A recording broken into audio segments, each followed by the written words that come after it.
The crazy story of the passing ship that saved the Titanic passengers 113 years ago today.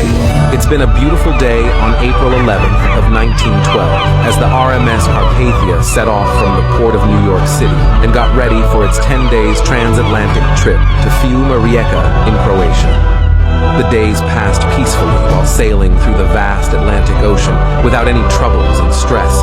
But as the first 3 days passed, the situation abruptly changed.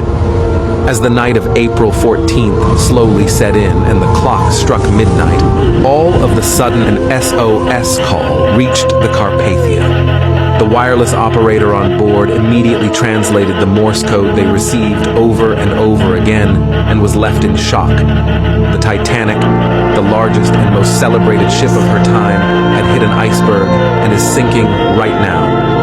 As the captain received this distress call, he immediately sprang into action and ordered the Carpathia to head all the way north towards the Titanic's last known coordinates. Ahead them, 60 miles through freezing ice-filled waters full of icebergs, the Titanic was warned about. All heatings, lights, and hot water on the ship were shut down so the engine could use more steam and they could arrive faster to the Titanic.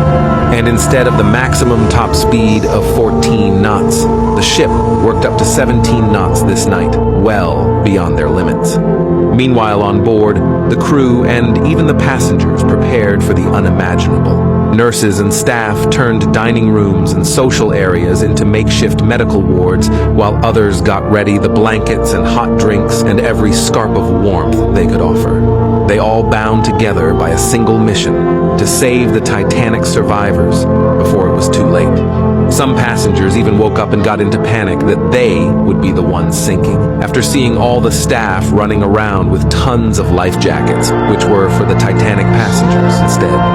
After 3 hours of full power, then, the Carpathia finally arrived at the last known coordinates of the Titanic, but they got shocked by what they found. A silence never heard, not a single trace of the Titanic anymore. The Titanic was gone, swallowed by the depths of the freezing ocean. But somewhere in middle of the dark and endless water of the Atlantic, they found small lifeboats filled with traumatized and freezing survivors of the gone Titanic. The crew brought each survivor they could find aboard, wrapping them in the prepared blankets and providing whatever comfort they could manage to the injured and shocked survivors. After hours of searching then, the Carpathia slowly got ready to turn back to New York, heartbroken by the knowledge that the few survivors they had found were only a small fraction of those who had normally been on the Titanic. 3 days later, on April 18th, they finally reached the port of New York City, where thousands of people were already waiting for them. The survivors of the Titanic finally touched solid ground again, leaving a traumatic experience they probably never forgot.